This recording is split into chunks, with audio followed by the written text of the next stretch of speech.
Praise the Lord. Hallelujah. Good morning. క్రీస్తునందు ప్రియులారా, ఈరోజు మరొక నూతన వాగ్దానంతో మనము ఈ దినచర్యలు ప్రారంభం చేసుకుందాము.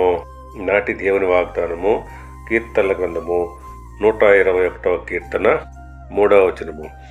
ఆయన నీ పాదము త్రొట్టిల్లనీయడు.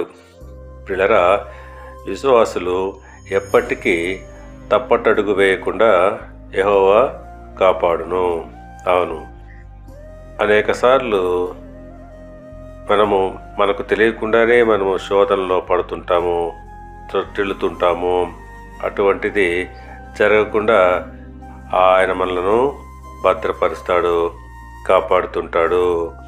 కీర్తన గ్రంథము 94వ కీర్తన 18వ వచనం ప్రకారంగా, నా కాలు జారినని నేననుకొనగా యెహోవా నీ కృప నన్ను బలపరచుచున్నది.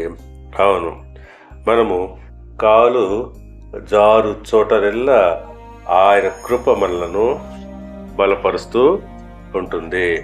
కనుక ప్రియులారా, దేవుడు నీతిమంతులను ఎన్నటికీ తప్పటడుగులు వేయకుండా వారిని కాపాడుతూ ఉంటాడు, బలపరుస్తుంటాడు.